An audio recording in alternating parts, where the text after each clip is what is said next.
네, 여러분 안녕하세요. 오늘은 2강입니다. 중졸 검정고시 여러 가지 공부를 위한 준비 특강의 두 번째 시간인데요. 보시는 것처럼 오늘은 읽기 그리고 문학의 개요를 함께 나눠보도록 하겠습니다. 읽기는 모든 영역과 다 긴밀하지만 우리가 읽기랑 문학을 좀 쌍을 맞춰가지고 같이 내용을 공부해 보도록 할게요. 사실 공부라고 하기에는 우리가 그냥 서로 읽기와 문학의 세계가 어떤 건가, 어떤 식으로 공부해 나갈 건가 같이 대화해보는 정도로 생각하셔도 무방해요. 1강에서 느끼셨겠지만 자, 이번 시간에는 지난 시간에 한번 듣기와 말하기에서 나왔던 내용들 중에 어떤 부분들은 비슷한 것들이 나올 거예요. 거기에서 중요하게 여겼던 것이 여기에서도 중요하게 나오는 것이 여러 개 있다라는 거예요. 우리 지난 시간에 1강에서 얘기할 때 이 단어 나왔던 거 기억하세요? 요 단어가 나왔었죠. 여러 가지 의사소통 기능을 같이 통합하는 것을 지향한다라는 내용이 나왔어요. 그래서 즉 듣기와 말하기에서 중요하게 이야기했던 내용들이 읽기에서도 중요하고 여기에서 중요했던 내용이 쓰기에서도 중요하고 이런 내용들이 계속 중복해서 나오는 거죠.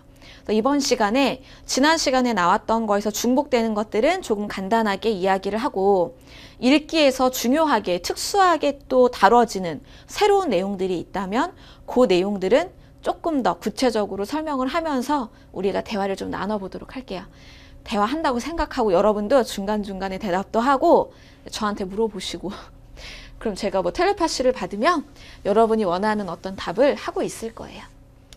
자, 먼저 순서대로 우리가 읽기에 대한 내용부터 먼저 볼 텐데요.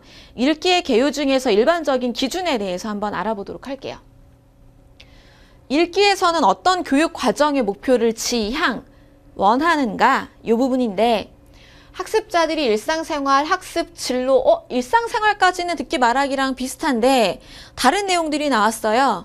학습과 진로와 여가 등의 다양한 목적의 독서 활동을 통해서 여러분 중에 이 독서라는 글자를 굉장히 싫어하는 분들이 계실 텐데 저는 개인적으로 독서란 글자를 매우 사랑해요. 독서를 아주 좋아하는데 평생 독자가 될 수 있도록 실제의 읽기 활동에 필요한 지식, 읽기에서 중요한 주제를 뽑아내는 것, 중심 문장이 무엇인지 알아내는 것, 글의 구조를 파악하는 것, 글을 쓴 사람의 서술자 아니면 3인칭 시점을 파악하는 거 이런 것들이 다 여기에 들어가는 거예요. 글을 읽을 줄 모르면 어디가 중요한 건지 파악하는 눈이 좀 없으면 신문 같은 거 읽기도 좀 별로고 논설문이나 설명문 읽을 때에도 아마 그다지 흥미를 못 느낄 것 같아요. 나는 어떤 글을 보든지 싹 보면 이게 그림이 그려진다, 머리에 정리가 된다. 그렇다면 우리가 읽을 때 좀 더 용이할 거예요. 그런 태도를 함양할 수 있도록 우리가 다 같이 여러분이 싫어하실 수 있지만 평생 독자가 될 수 있는 준비를 하는 거예요. 네, 해보죠. 해봅시다. 글 유형 간의 균형 지향. 듣기 말하기에서도 나왔던 내용들이 지금 동일하게 나왔어요. 보니까 그때는 정보를 전달하는 말로 나왔는데 이번에 글로 나왔죠. 그리고 설득하는 말이 아니라 설득하는 글로 나왔어요. 정보를 전달하는 글, 설득하는 글, 우리 앞에서 봤던 내용들인데 이런 것들이 어느 한쪽에 치우치지 않고 균형을 차지하도록 내용을 선정한다. 즉, 기출 문제에서 논설문도 물어보고 설명문도 물어보고 친교를 위해서 친구들과 대화하는 글도 볼 거다. 이런 것들이 균형 있게 나온다라는 거예요. 그런데 우리가 시험 볼 때 국어의 문항수가 100개 아니면 50개 이렇게 많은 게 아니라 문제의 수가 좀 적은 편이에요. 여러분이 읽으실 때 많을 수도 있지만 아주 많지 않은데 그때마다 이 모든 내용의 장르의 글들이 다 들어가기는 좀 어렵죠. 문법도 나와야 되고 듣기 말하기 문제도 있어야 되고 쓰기랑 관련된 문제도 있어야 되니까 그래서 요 모든 영역의 문제들이 매 시험마다 나오는 게 아니라 요렇게 2개 정도 아니면 요렇게 2개 정도 이런 정도로 한 회에 기출 문제에 들어간다라고 보시면 될 것 같아요. 하지만 1강에서도 우리가 같이 이야기했던 것과 마찬가지로 요거랑 관련된 문제는 식은 죽 먹기다. 내가 생각한 대로 가면 된다. 절대로 찍지 마세요. 이거랑 관련된 문제는 여러분이 알고 있는 그것이 답이 돼요. 아시겠죠? 영역 및 내용 범주의 통합을 지향한다. 통합이 또 나왔어요. 이렇게 되세요. 통합이. 듣기와 말하기, 쓰기, 문법, 문학 영역과의 통합뿐만 아니라 실제와 지식, 기능과 태도 등의 내용 범주 간의 통합을 최대한 실현하도록 한다. 똑같은 얘기예요, 지금. 데칼코마니. 우리가 색종이 뭐 아니면 스케치북에 물감 이렇게 뿌리고 절반 딱 접었다 펴면 양쪽에 나오는 것처럼 듣기와 말하기에도 나오고 읽기에도 나왔어요, 이 내용이. 쓰기에도 나오겠죠, 아마? 우리가 유추를 해본다면. 그만큼 여러 가지 내용이 통합되는 게 많이 중요하다라는 거예요. 그래서 우리가 책을 잘 읽는 사람이 말도 잘하는 거예요. 말을 잘하는 사람이 책을 안 읽는 경우가 있기는 있어요. 있는데 그 경우는 책에 있는 그런 지식과 관련된 내용을 다른 방법으로 이렇게 머릿속에 넣는 방법일 것 같아요. 그래서 우리가 듣기를 잘하기 위해서는 많이 이렇게 다른 사람의 이렇게 소리를 듣는 게 아니라 많이 읽고 많은 어휘를 알고 외국어를 잘할 때도 잘 들으려면 어떻게 해야 돼요? 단어를 외워야 들리죠. 내가 단어를 몰라요. 문법도 모르고. 그런데 맨날 주구장창 영어 라디오 틀어놓고 영어 드라마 뭐 틀어놓으면 그 영어 뜻이 다 이해가 되나요? 그건 아니에요. 소리는 익숙해지지만 그 지식들이 내 것이 되지는 않아요. 우리는 그 지식이 내 것이 되는 공부를 연결해 보도록 하겠습니다. 다음으로 이제 내용체계 관련 기준으로 넘어와서 자, 실제에 대한 내용을 한번 보도록 할게요. 다양한 목적의 글 읽기가 나와 있는데 또 중복이에요, 지금. 정보를 전달하는 글, 설득하는 글, 친교 및 정서 표현의 글 또 나와 있는데 이 문제는 제가 쉽다고 여러 번 강조드렸으니까 이 정도만 얘기하고 넘어가도록 할게요. 다음 내용 한번 볼까요? 글 유형의 개념 구분이나 지식에 치중하기보다는 즉, 이 글이 논설문이냐, 설명문이냐 이런 거를 물어보는 문제가 나오기는 해요. 그렇지만 전체의 국어 문제 중에 한 개가 나오거나 안 나올 수 있어요. 이 정도 문제는 좀 가볍게 가보도록 하고 실제로 글을 읽는 다양한 목적, 상황, 맥락을 고려하고 능동적, 비판적으로 읽을 수 있도록 비판적으로 읽을 수 있다는 건 무조건 나쁜 점, 단점을 끄집어내는 것만 의미하는 게 아니에요. 이 글에서 얘기하는 부분들이 정확히 무엇인가, 이 내용들이 설득력이 있는가, 주장과 근거가 적절하게 마련이 되어 있는가 이런 내용들을 보는 것이 바로 비판이라는 거예요. 우리가 다른 사람에 대해서 걔 진짜 못됐어. 걔 되게 나쁜 애야. 이렇게만 얘기하는 걸 비판이라고 하지 않아요. 근데 걔는 이럴 때는 이런 게 좋은데 이럴 때는 이렇게 행동하는 게 있어서 그런 부분을 좀 고치는 게 어떨까라는 생각이 들었어 라든지 그 사람이 여러 가지 부분을 특성을 잘 파악해보고 장점과 단점 같은 것들을 요소를 파악해보는 거 그것을 우리가 비판이라고 이야기를 해줘요. 그런 것들을 할 수 있도록 한다. 그래서 우리가 오늘 보게 될 문학하고도 관련이 되는 내용인데 거기에 보면 글에 대한 내용, 비판적으로 파악하는 보기의 내용들이 많이 나오게 돼요. 이 글을 보고 우리가 생각해야 되는 내용으로 적절한 것, 적절하지 않은 것 이런 내용들을 물어보는 것들이 등장한다라는 거예요. 다음으로 지식이랑 관련된 부분으로 넘어가 보겠습니다. 이번에는 읽기의 본질에 대해서 우리가 또 한번 확인을 해봐야 되는데 읽기의 본질은 독자가 자신의 읽기 목적에 따라서 지식과 경험, 글의 정보, 읽기 맥락을 바탕으로 내용을 확인하는 거예요. 자, 지금 여기까지의 내용들이 바탕이 되어서 내용을 확인한다라고 되어 있는데 우리 1강에서 나왔던 요거예요. 배경지식. 선생님은 저는 노는 걸 잘 못해요. 네, 거짓말 아니고 노는 걸 잘 못해요. 어떤 노는 거? 예를 들면 겨울이면 사람들이 보통 어디 많이 가죠? 여러분도 아마 나이에 상관없이 스키 타러 많이 가실 텐데 그런 거보다 독서가 좋아요, 저는. 거짓말 아니라고요. 거짓말 아니에요. 진짜예요. 그러니까 저는 교육 아니면 언어, 말이랑 관련된 내용들 그런 게 들어가 있는 글을 읽는 건 정말 재미있어요. 영어를 교육할 때, 일본어를 교육할 때 이런 내용들이 다르다더라. 이런 건 전 정말 재밌거든요. 그런데 스포츠에 대한 글이 있다. 뭐 스키를 잘 타는 방법, 세계 유명한 스키장 이런 게 만약에 나와 있는 글이 있다. 그럼 저는 그 책에 손이 잘 안 가요. 그리고 읽어도 뭔 말인지 잘 몰라요. 제가 고백하는데 스키장을 평생에 딱 한 번 가봤는데 스키를 못하고 안전요원 등에 엎여가지고 제가 내려온 사람이에요. 못 타요. 뭐예요? 지금 제가 얘기하는 이유가 제가 스키장에 가는데 안전요원 등에 엎여서 내려왔다는 걸 자랑하려고? 아니에요. 무슨 이야기를 하고 싶은 거냐? 배경 지식이 있으면 읽기를 잘할 수 있는데 배경 지식이 없으면 읽기를 잘 못한다. 이 얘기를 지금 제가 하고 싶은 거예요. 여러분 요리 잘하세요, 요리? 저 할 줄 알아요. 하지만 만들 순 없어요. 이런 사람 있을 거예요. 책은 많아요. 레시피도 요즘 인터넷에 많이 있고. 그런데 우리가 이거를 알고 요리를 하는 것과 모르고 하는 거는 굉장히 다르다라는 거예요.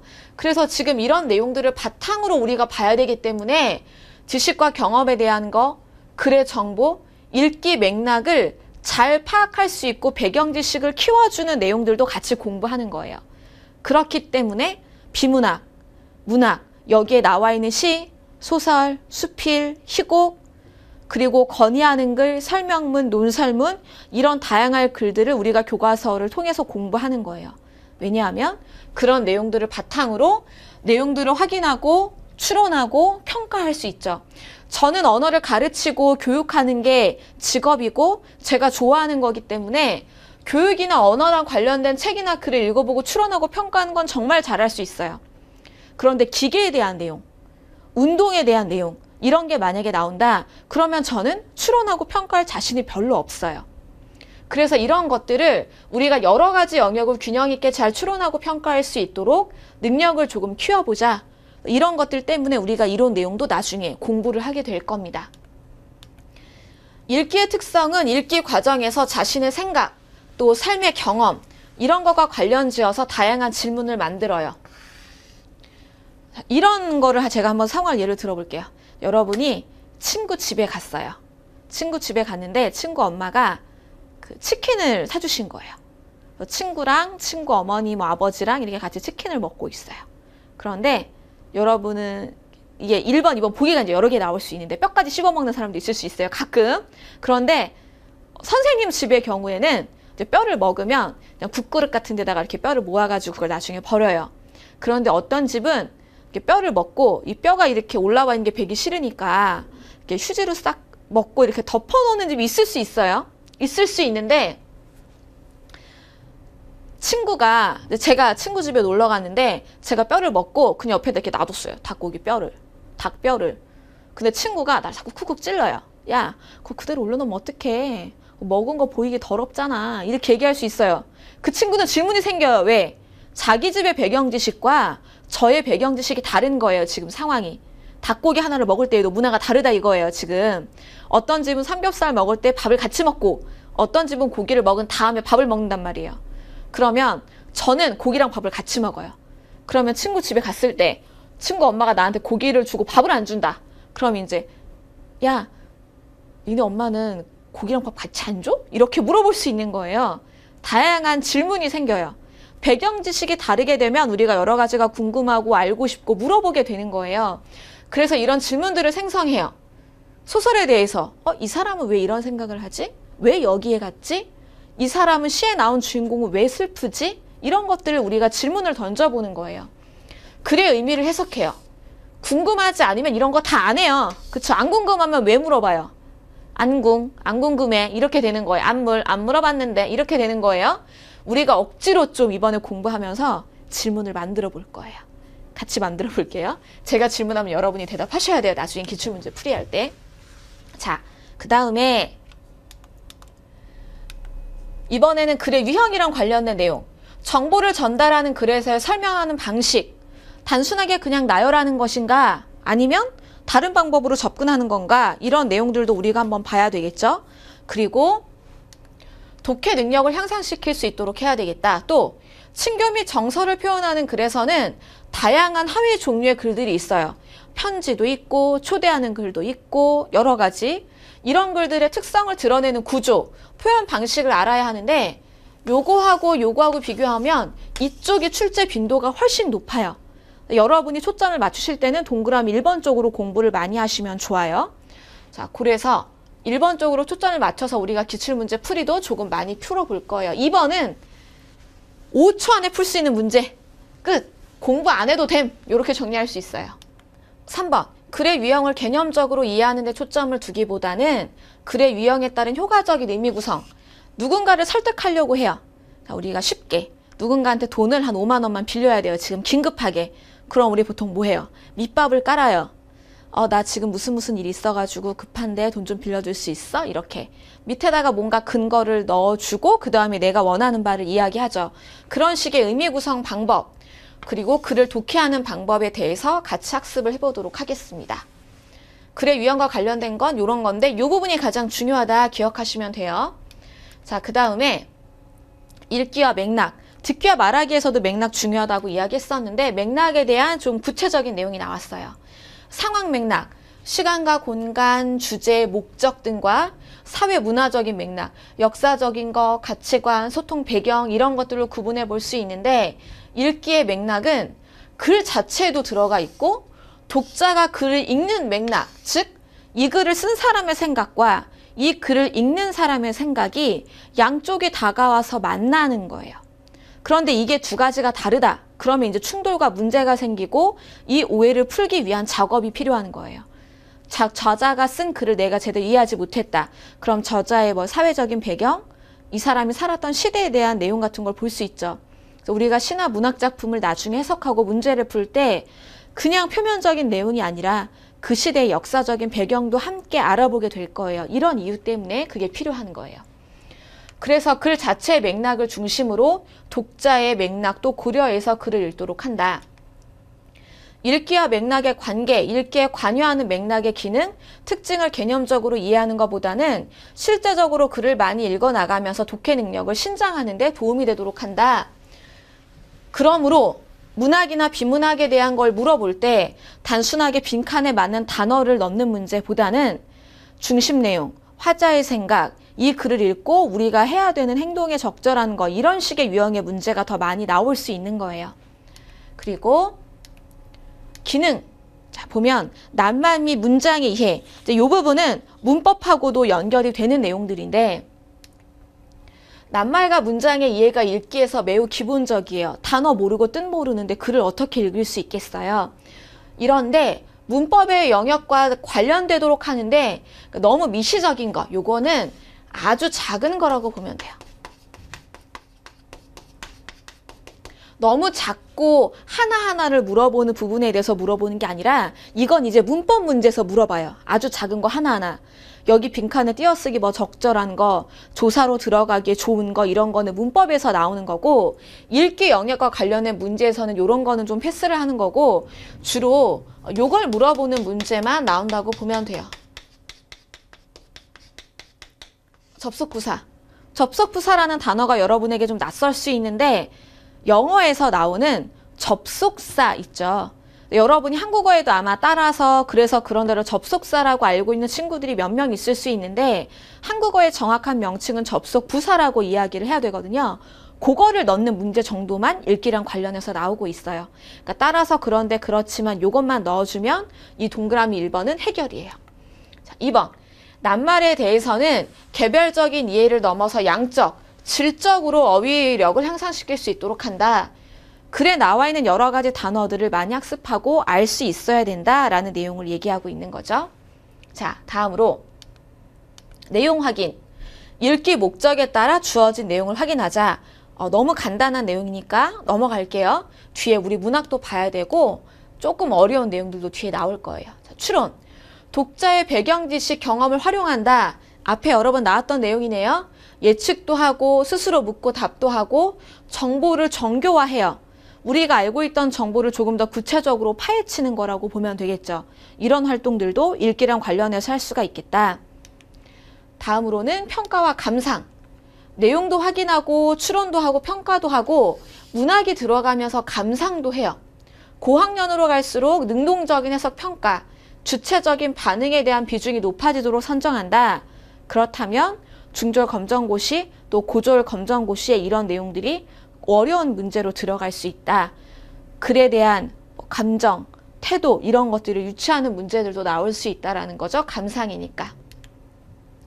평가와 감상은 표현 방식, 표현 효과를 평가하고 글의 가치를 판단하고 음미, 느끼는 거예요. 맛보고 느끼는 거예요. 글의 맛을. 느낄 수 있을까 우리가? 검은 거는 글자요, 흰 건 종이요. 이걸 좀 넘어서서 글의 내용들을 느껴보는 시간을 가지도록 할게요. 다음으로는 읽기 과정의 점검과 조정. 우리가 읽을 때 나의 읽기 과정이 적합한가, 습관과 태도를 조정해 나간다. 이거는 아마 시험 문제를 풀 때 시간 조절을 하면서 좀 해결할 수 있는 부분이 아닐까라는 생각이 드네요. 시간이 너무 오래 걸린다면 내가 평소에 읽는 거를 약간 빨리 하는 습관. 내가 너무 빨리 읽고 문제를 대충대충 풀어가지고 틀리는 경우가 많다. 그럼 조금 더 차분하게 글의 구조를 정확하게 파악하고 세부적인 정보를 확인하는 능력을 기르는 것이 필요할 것 같아요. 자, 다음으로는 동그라미 2번. 읽기 과정의 점검과 조정이 글을 읽는 활동과 연계되고 독해 능력을 키우는 데 도움이 될 수 있도록 내용을 선정한다. 그리고 우리가 그 선정된 내용 공부한 거고 시험 볼 거예요, 이제. 자, 다음으로는 태도. 듣기와 말하기에서도 태도가 나왔었는데 여기에도 나와요. 가치와 중요성. 도대체 지금 목표에서 아까 앞에 평생 독자 뭐 이런 거 요구했는데 읽기가 도대체 왜 중요하냐? 일상생활 할 때, 학습할 때, 직업적으로 전문성을 키우려고 할 때, 여가 생활을 할 때, 평생학습하고 관련돼서 읽기가 굉장히 중요해요. 우리가 일상생활을 할 때 말하기의 퍼센테이지가 80% 정도 돼요. 그때 보면 말하기의 비중이 훨씬 높은데 사실 우리가 그냥 말하는 일상생활만 하는 게 아니잖아요. 일상생활 말고 지금 우리가 공부할 때 지금 제가 보고 있는 교환이 있어요. 여러분과 함께 공부하는 내용이. 이런 내용도 읽어야 복습도 할 수 있고 시험도 보실 수 있죠. 읽기 못하면 여러분 중졸 검정고시 시험 보실 수 없잖아요. 이런 것부터 시작해서 나중에 직장에서 일할 때 문서도 써야 되죠. 보고서도 읽어야 되죠. 때로는 외국어도 읽어야 되는 경우도 있고 여러 가지 때문에 읽기가 굉장히 중요하니까 읽기의 가치와 중요성을 알아가자. 그리고 문학이랑 관련된 내용들도 같이 여기에 포함시켜 주시면 좋아요. 읽기의 가치와 중요성에 대한 인식을 하고 요걸 가지고 읽기 활동을 적극적으로 하래요. 저는 적극적으로 가능해요. 저는 읽기를 좋아하니까. 저는 국어를 사랑해요. 그런데 여러분 중에 대부분은 그렇지 않으실 거예요. 그래서 이런 능동적인 생각들도 같이 기출문제 풀 때 좀 만들어 나가 보는 것으로 다음으로는 읽기의 생활화 내용을 한번 보겠습니다. 독서 토론도 하고 독서 기행도 하고 독서 캠프, 도서관 활용 등을 통해서 학습자들, 즉 여러분과 제가 독서를 많이 하고 다양한 글들을 접할 수 있도록 하자. 근데 굳이 요즘에 도서관에 가지 않아도 인터넷으로 도서관에 접속해서 전자북도 볼 수 있고 여러분이 휴대폰으로 신문도 보실 수 있고 잡지책도 읽을 수 있고 여러 가지 간접적인 독서의 방법들이 있어요. 그런 방법들을 잘 활용해 보셔도 좋을 것 같습니다.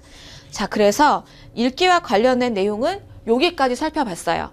그 다음으로는 학습자들이 생활 속에서 평생 독자 이런 내용들을 선정해 주자. 그래서 여기에 있는 내용을 바탕으로 최종 목표는 처음하고 지금 끝에 마무리가 동일한데 평생 독자를 주장하고 있습니다.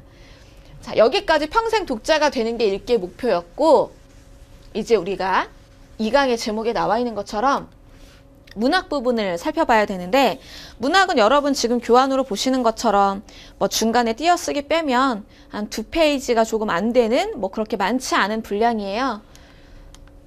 아무래도 장르에 대한 이야기들이 좀 많이 나오겠죠. 글의 종류 같은 것들도 좀 나올 거고요.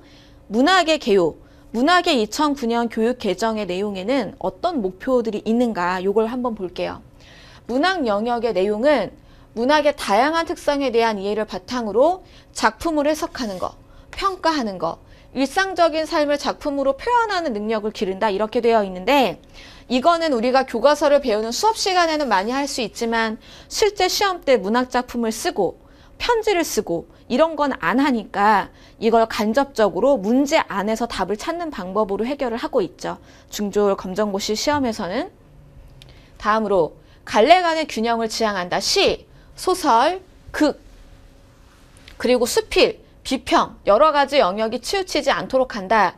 따라서 우리가 풀게 될 기출 문제에는 시문제, 소설 문제, 또 극이랑 관련된 문제, 수필하고 관련된 문제가 있는데 비평은 난이도가 좀 높아서 거의 출제가 되지 않아요. 여러분은 수필 정도만 보시면 되고요. 여기에서도 연극하고 영화, 드라마 3개가 다 나오는 경우보다는 연극이 조금 많이 출제가 되고 있고 연극과 영화에 대한 장르 비교 정도 이런 게 많이 출제가 되고 있습니다. 기억해 주시고요. 영역 및 범주의 통합을 지향한다. 이거는 똑같으니까 여러분이 살짝만 눈으로 보시고 복습하시면 패스할 수 있는 부분이에요. 지우고 다음 페이지로 넘어가 볼게요. 자, 다양한 갈래의 문학, 시, 소설, 극, 수필, 비평 등 갈래 간의 균형을 기해서 내용을 선정하고 우리가 그거 공부하고 시험 본다라고 이야기를 했었습니다. 그리고 갈래의 개념, 시하고 소설이 이름이 달라요. 모양도 다르고 내용의 형식도 좀 달라요. 그런데 어떻게, 무엇이, 많이, 조금, 어떻게 달라? 이런 부분들을 같이 공부해 보겠다라는 거예요. 그런데 그런 내용들만 보는 게 아니라 이걸 경험으로 문학의 생활화를 추구하는 건데, 문학의 생활화는 우리가 시험 문제 풀 때 하는 건 아니죠. 이거는 실제로 우리가 매일매일 살면서 하는 거고, 시험 때는 여기까지 보는 거죠. 요거는 시험이 끝난 우리의 일상생활에서 실행을 해보는 거예요. 다음으로 다양한 매체와 문학, 보완, 대체, 확장, 경쟁 등 매체와 문학의 다양한 관계, 시의 내용이나 소설의 내용을 보완해주는 여러 가지 영상 같은 것들이 있을 때도 있고, 실제로 우리가 중학교에서 공부를 하게 되는 경우에는 이런 것들을 요즘에 인터넷으로 많이 접하게 되죠. 이런 부분들이 나오고, 실제 시험 때는 우리가 동영상 보거나 노래 듣거나 이런 거 나오지 않으니까 이거는 교육 내용에 포함이 되어 있고 시험 때 출제되는 거하고는 약간은 거리감이 있는 내용이에요. 교육 내용에는 들어가고요. 문학의 수용과 생산 활동에 도움이 되도록 매체 위상을 설정한다. 매체가 주가 되는 게 아니라 이거예요. 영상을 많이 보고 드라마를 많이 보고 그게 중점이 아니라 문학을 잘 이해할 수 있고 그거를 받아들이는 데 도움이 되도록 매체를 보완하고 활용한다. 이 정도로 보시면 되는 거죠. 자, 이제 실제 부분이 끝났고 지식의 부분으로 넘어가 볼게요. 자, 기능이 나왔는데 문학의 본질과 속성, 지식이랑 관련돼서 문학의 기능 같은 것들도 우리가 같이 조금 확인을 해봐야 될 텐데, 자, 문학의 본질과 속성을 보면 일상적인 언어 생활과의 연관 속에서 문학 활동을 할 수 있도록 해주는 게 중요하겠다. 그냥 시험 보고 끝, 덮는 걸로는 조금 아쉬움이 있는 거예요. 자, 그리고 문학의 소통적인 특성, 사회문화적인 특성, 문학의 기능 등을 이해하는 데 도움이 되도록 내용을 선정한다. 그래서 한국의 역사적인 내용, 뭐 전쟁이랑 관련된 내용도 좀 나오고, 시도 보면 현대의 사랑에 대한, 현대 사람들의 일상에 대한 내용들도 나오고, 옛날에 독립을 위해서 고민했던 사람들에 대한 글도 좀 나오고, 그리고 시대의 가난한 시대에 대한 얘기도 좀 나오고, 여러 시대에 대한 내용들이 골고루 출제가 되고 있어요. 다음으로 문학의 갈래를 보면 시, 극 여러 가지 내용들을 하는데 특성을 파악하고 다양한 작품을 접할 수 있는 기본을 마련하는 데 도움이 된다. 그러니까 시에 대한 너무 어려운 내용, 소설에 대한 너무 어려운 역사적인 배경까지는 안 물어보고 요 정도 적당한 깊이까지의 내용만 시험에서 문제가 출제되고 있습니다. 자, 그리고 다음 내용으로는 갈래론에서 제기한 기준, 여기에 있죠. 요런 갈래가 있는데 엄격하게 적용하기보다는 요런 여런 것들을 적용할 수 있도록 한다. 다만 시험 때는 이런 부분에 대한 갈래에 대한 정확한 분리, 물어보는 문제들은 출제가 되고 있어요. 문학작품의 맥락에 대한 내용을 보면 작품을 둘러싼 작가와 독자, 역사나 사회문화적인 맥락이 작품 이해와 해석에 도움이 돼요. 이게 만약에 빠지면 우리가 문제를 틀릴 수 있어요. 특히 시라든지 소설을 볼 때 역사적인 배경이 빠지면 그 간이 조금 빠지는 느낌, 음식에서 굉장히 싱거워지고 무언가 부족한 느낌이 날 수 있어요. 그래서 단순한 이해가 아니라 실제의 활동에 도움이 되도록 내용을 선정해보자. 작가의 삶, 작품의 창작 시기 중요해요. 역사적인 실체를 기억하는 것도 중요하고, 그래서 우리가 이런 내용들을 이론에서도 시도 많이 볼 거고 소설도 많이 읽어볼 거예요. 그리고 시대적인 배경에 대한 파악을 열심히 해볼 거예요. 기출 문제 풀 때에도 이런 내용에 대해서 충분하게 설명을 드려보도록 할게요. 그리고 수용과 생산. 자, 우리가 이제 수용을 해요. 글 읽었어요. 접해봤어요. 맛도 보고 여러 가지 글들도 읽어보고, 그런 다음에는 해석, 이런 거 의미를 두루 경험하고, 장문의 표층적, 작품은 표층적인 거 그냥 겉으로 드러나는 의미, 시가 있는데 이 시를 보고 아, 이런 얘기 지금 하고 있구나 라는 거는 그냥 표면적인 의미예요. 그런데 여기에다가 플러스 역사, 플러스 사회적인 배경 이런 걸 넣게 되면 그거 안에 있는 조금 더 깊은 의미가 문학작품에서 드러나요. 이런 것까지 이해할 수 있도록 한다. 이거 물어보는 문제는 굉장히 단골 출제되는 영역이에요. 우리가 역사적인 배경에 대해서 집중을 할 필요가 매우 많이 있습니다. 그 다음에 감상을 해요. 이해해보고 이제 느껴요. 느끼는 능력도 키워야 된다. 그리고 학습자가 즐거움을 느끼고 긍정적인 태도를 형성할 수 있도록 해준다. 이런 내용들까지 나와 있었습니다. 그리고 잠깐 지울게요. 작품의 비평과 소통.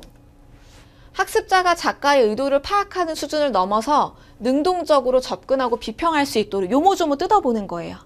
역사적인 배경이 잘 드러났나, 화자와 청자의 감정은 적절하게 표현이 되었나, 여러 가지 서술의 방법도 적절하게 표현이 되었나, 이런 것들을 우리가 한번 확인을 해보는 거죠. 그리고 문학소통의 주요한 주체임을 인식할 수 있도록 내용을 선정해준다. 단순히 수동적으로 야 이거 밀어 넣을 테니까 너 이거 이해해. 우린 이런 시대가 있었다는 걸 너 외워. 이게 아니라 우리는 이런 시대를 살았는데 너는 지금 어떻게 살고 있니? 이런 거를 물어보는 형식이라고 이해하시면 될 것 같아요. 다음으로 작품 창작. 학습자가 다양하고 창의적인 반응을 나타내고 능동적으로 문학에 임할 수 있도록 내용을 선정해주고 우리는 시험을 보고. 자, 마지막 내용입니다. 문학에 대한 이해의 폭을 넓혀요. 여기에 폭을 넓히는 것 중에 주요하게 작용하는 것이 바로 앞에 나왔던 사회, 역사, 문화적인 배경 지식을 쌓아가는 것들이 되겠죠. 자신의 경험을 문학적으로 형상화하는 일의 가치, 즐거움을 깨달을 수 있도록 도움을 주자라는 내용까지 살펴봤습니다. 자, 이렇게 우리가 읽기, 그리고 읽기와 굉장히 밀접한 문학의 계율을 살펴봤어요. 1강보다 내용이 좀 길었는데 우리가 유념해야 될 큰 내용들이 딱 2개 정도 있었어요. 장르에 대해서 정확한 개념들을 파악할 것, 그리고 2번째로는 문학이나 이런 것들에 대해서 우리가 능동적으로 접근할 수 있도록 사회 문화적인 배경 지식을 좀 충분히 풍성하게 만들어 볼 것. 이 내용 정도를 주요한 걸로 기억하시면 될 것 같습니다. 자, 이제 나머지 영역이 있어요. 쓰기와 문법에 대한 부분이 남아있는데 다음 3강에서 만나서 같이 그 부분 공부해 보도록 할게요. 수고 많으셨습니다.